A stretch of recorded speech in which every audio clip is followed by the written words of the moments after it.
Ay! Hello, Casino. Hello guys, nandito kami ngayon sa Shout out. Marco Polo. Yan. So ngayon, magpapapalit kami guys ng pinakamurang tao dito, Hong Kong dollars dito. So saan ba ang pinakamurang palitan dito sa Marco Polo area or sa Tsim-Sha-Tsui? Okay. Akala nyo nagbibiro ako Tsim-Sha-Tsui guys, yung train na station dito sa Hong Kong. So right now, nandito ako ngayon sa street ng, anong street to ba? Canton Road! Canton Road! Dito sa Hong Kong! Okay? So, ang experience ko dito guys sa Hong Kong ay masaya. Napakasaya. At super saya. So guys, pag pumunta kayong Hong Kong, kung nandito kayo sa area ng Marco Polo, dito sa Canton Road, Tsim-Sha-Tsui train station, better na magpapalit kayo sa airport ng sakto lang. Halimbawa, magkano ba? Siguro mga 5,000 pesos. Oh. Ito yata yung parang Ano? Chanel? hindi yung parang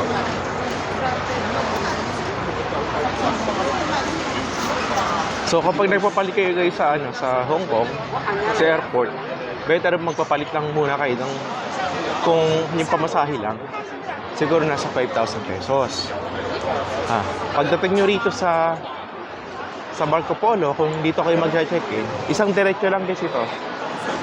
Diretso lang tayo at pupunta tayo sa pinakamurang palitan. Kasi sa ngayon guys, sa airport, kasi ang palitan dyan is 0.12. Ngayong araw, wala nga. Pero dun sa pupuntahan namin ay nasa 0.30 ng palitan. Ibig sabihin, the more na mas mataas, the more na mas malaki ang ibibigay sa inyong Hong Kong dollars. Get it? Kapag mas maliit, ibig sabihin, mas maliit yung mismo ibibigay sa inyong Hong Kong dollars. Okay. So, ngayon, November 2, ang palitan yata ngayon is nasa 7.26 or 27, no? Mga ganun lang naman hindi naman nagkakalaki. So, ngayon dito, uso ang lakaran dito. Sa sobrang daming tao, kasi working hours ngayon.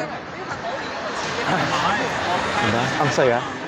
Kaunti lakad lang guys, siguro mga 15 minutes. At ang kagandahan dito guys, hindi kayo mahililigaw dito kasi kapag meron kayong pera at alam niyo yung trend papunta, nako sigurado. Most especially kapag wala kayong SIM, okay lang kasi sa mga MRT o tren o sa mall, meron mga free Wi-Fi connections. Okay? So ngayon, mostly dito, marami ako nakikita ng mga Pinoy dito. Siguro, this is the number one destination ng mga Pinoy. Okay? So, maraming mga bilihan, pero compare sa Singapore, parang yung klima guys dito sa Hong Kong kasi yung klima, mas medyo malamig. Mas malamig pa rin naman talaga sa Tagaytay or sa Baguio. Pero when it comes dito, sa ngayon kasi November pa lang naman, mas okay kasi kahit naglalakad ka, hindi mo feel na pagpapawisan ka. Kung napunta kayo sa Singapore guys, pag nandun kayo, papawisan ka. Yung kaunting lakad lang kasi yung klima doon parang Pilipinas. Okay? So ito nga pala mga murang kinakainan namin. $20 lang. $12, ganun. Wala eh. Hindi nga anak ko pa. Ipapali pa lang ako. So guys, shoutout yan naman. Shoutout. Okay. So, ang dami mo guys, mga branded rito, mga Honda, Hermes pala yun.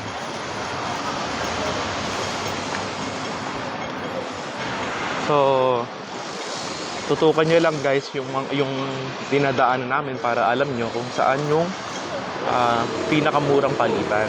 Kasi sayang din yun eh. Magkukumpay tayo mamaya kung magkano ako napalitan ko. Okay? Yung pera ko. Nandito na yung Kim Samsung na trend. Oh, straight lang guys. Oh. Medyo na yung Kim Samsung. Ayan. Yung bandang kaliwa na yan. Yung okay na yan. Yan yung station sa bandang kaliwa.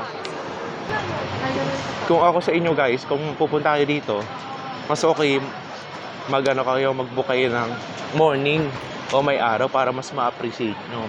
Kasi kami, pumunta kami rito, madilim na. So hindi namin nakita yung view ng area, puro road lang nakita namin. Kasi pagdating ng mga 11, medyo parang na sila, sarado na yung mga area.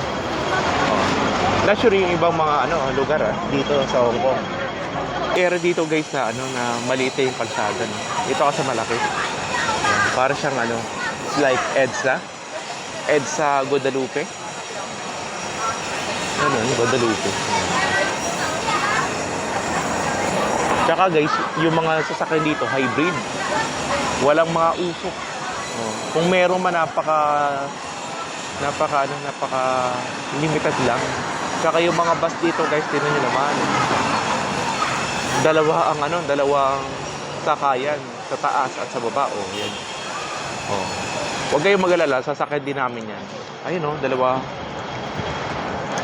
So ganito guys, karami. Mostly mga Chinese na mga nakatira, Indian, yung mga nakakasalubong namin. Lukpok, ayan. Ito guys, pag may nakita na kayong Lukpok jewel, malapit-lapit na tayo sa palitan. Okay? By the way guys, kung pupunta kayo doon, Pilipino ang nagbabantay doon. So mas okay. Pwede kayo magtanong kung ano yung mga kainan, ganun. Pwede doon guys. Kasi Pilipino yung nagpapapalit ng Pati nga sa airport guys na okay. So ito na yun, Pok Thai. Pag may nakita kayong Pok Thai, dito tayo. Pok Thai. Ano yan? Okay. Pag may nakita tayong Pok Thai, left side. Okay. Chim Sha Chu. Okay, alam niya na. Chim Sha Chu pala, hindi Chim Cham Chu. Sorry guys. Alam niyo na mga Pilipino. Chim Sha Chu. Yan. So medyo marami na tayong mga nakikitang sale. Engagement ring, yan, mga ganyan. Kung gusto niyo magpakasal. So we are here at the Sony Canon, and there's a biggest tower here in Hong Kong. Okay, so as you can see, we have to turn to the right side so that we can see the money changer. Dito.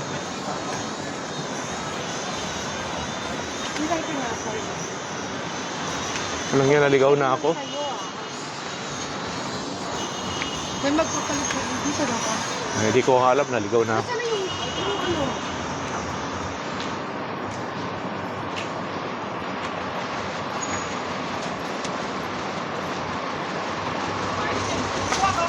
Okay, wala. Ay, alam ko yun, Hong Kong Exchange. Yun ko yun. Hello guys.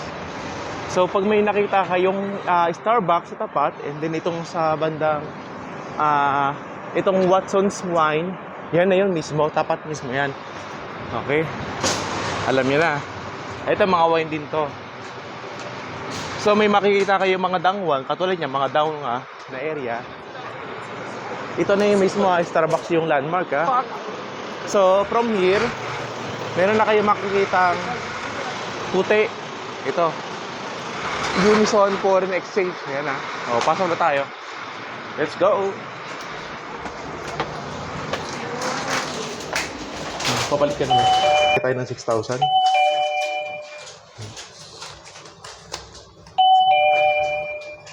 Yan yung pinakamura. Ayan, ang mura guys. 14.